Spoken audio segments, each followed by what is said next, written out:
سیاستدان، جرائم پیشہ افراد اور یہاں تک کہ اس دور کے بہت سے بڑے بڑے نامور صحافیوں کے ساتھ بڑے اچھے تعلقات بنا لیے۔ بلکہ میں نے تو خود نگینہ خانم کے منہ سے یہ سنا ہوا ہے کہ یہ جو میرے تعلقات والے کچھ لوگ ہیں یہ میرے منہ بولے بیٹے بنے ہوئے ہیں، یہ مجھے اماں ماں کہہ کے بلاتے ہیں۔ لیکن دیکھیں کس قسم کا رشتہ تھا، کیسا رشتہ تھا کہ منہ بولی ماں جو ہے ان کے لیے کیا کردار تھا اس کا، اور اس کی سپلائی کیا ہوتی تھی۔ بہت سے معاملات دیکھے، بہت سے ایسے واقعات، بہت سے لوگوں کو دیکھا۔ اچھا، ایک چیز ہم اکثر فلموں میں ایک ڈائلاگ سنتے ہیں، خاص کر یہ کہبہ خانوں پر جو نائکائیں ہوتی ہیں وہ ایک ڈائلاگ بولتی ہیں کسی سرکاری افسر کو یا کسی بھی طاقتور ترین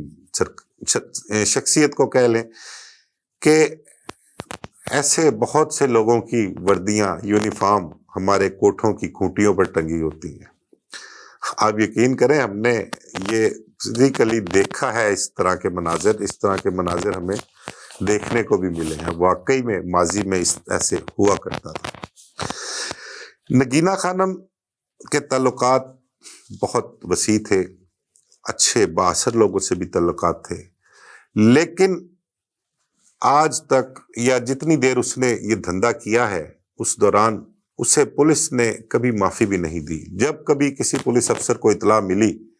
انہوں نے نگینہ خانم کے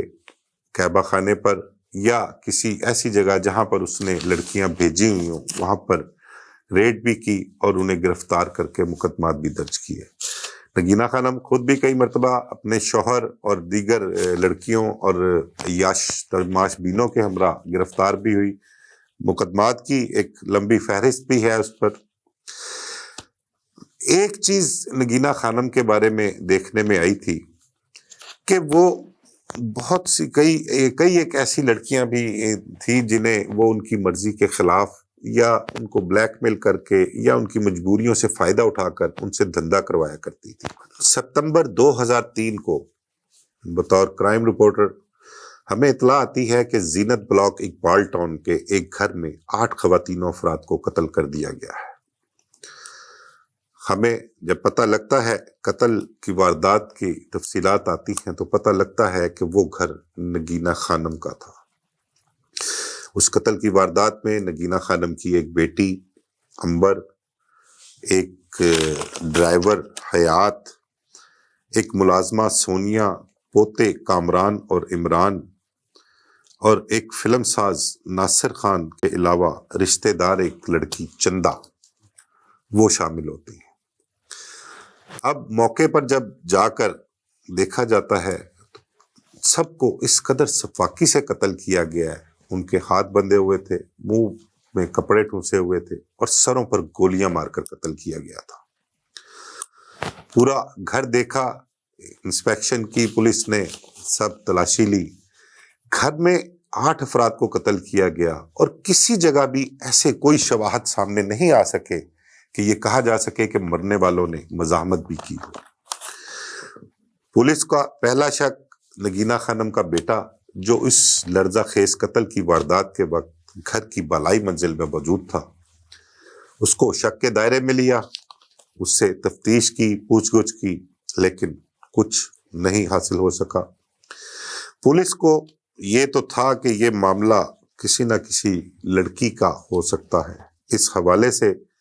پولیس نے بہت سی لڑکیوں سے تفتیش کی، معاملہ چلتے رہے، لیکن اس قتل کی گتھی آج تک نہیں سلجھ سکی۔ دوستو، پولیس افسران نے ان 8 افراد کے قتل کا سراغ لگانے کے لیے نگینہ خانم کے کوٹھے پر دھندا کرنے والی کچھ 60 سے 70 لڑکیوں سے تفتیش کی۔ علاقہ غیر سے کچھ لوگوں کو، کچھ لڑکیوں کو بھی گرفتار کر کے لے کے آئے، ان سے بھی معلومات حاصل کرنے کی کوشش کی، لیکن سمجھ نہیں آ سکی۔ پولیس افسران کا یہ کہنا ہے، بلکہ اس وقت کے پولیس افسران بھی یہ کہتے تھے، ان 8 افراد کے قتلوں کا تعلق کسی نہ کسی ایسی مجبور بے بس لڑکی سے معلوم ہوتا ہے جس کے ساتھ زیادتی کی گئی ہے، جس کو زبردستی اس دھندے پر لگایا گیا ہے، لیکن وہ لڑکی کون ہے اتنا طویل عرصہ نگینہ خانم نے دھندا کیا ہے، ہم اس تک نہیں پہنچ سکے، جس وجہ سے اس 8 افراد کے قتل کی واردات کو بالکل ابھی تک بلائنڈ ہی سمجھا جاتا ہے۔ نگینہ خانم کے دونوں بیٹوں کے بارے میں آپ کو بتاؤں کہ اس کا ایک بیٹا جسے نگینہ خانم نے بطور ہیرو فلموں میں متعارف بھی کرایا، لیکن وہ کامیاب نہیں ہو سکا۔ البتہ بطور ولن اس نے بہت سی فلموں میں کام کیا اور کامیابی بھی حاصل کی ہے۔ اس بیٹے کے بارے میں آپ کو مزید بتاؤں کہ وہ اپنی والدہ کے اس مکروہ دھندے کی وجہ سے اس سے ناراض تھا، اس کے ساتھ نہیں رہتا تھا۔ یہی وجہ تھی کہ اس نے اپنی رہائش علیحدہ رکھی ہوئی تھی۔ نگینہ خانم کا دوسرا بیٹا جو قتل کی واردات کے وقت گھر کی بالائی منزل پر موجود تھا، اس کے بارے میں ایک بڑی انٹرسٹنگ بات آپ کو بتاؤں کہ ہمارے ایک بڑے مشہور و معروف صحافی ہیں اس دور کے، ان کا بھی نگینہ خانم کے ساتھ بڑا اچھا تعلق ہوا کرتا تھا۔ اس کے بارے میں بھی نگینہ خانم کا دعویٰ تھا کہ وہ میرا منہ بولا بیٹا ہے۔ اس نے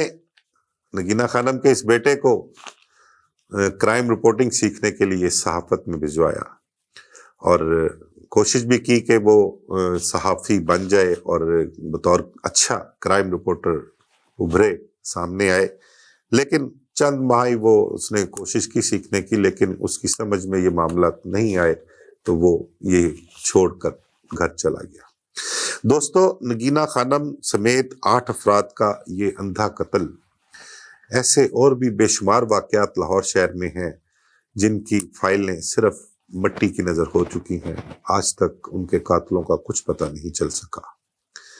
انشاءاللہ آگے چل کے بھی آپ سے مزید ایسے ہی کیسز کے بارے میں تفصیلات شیئر کروں گا۔ اجازت دیجیے، اللہ حافظ۔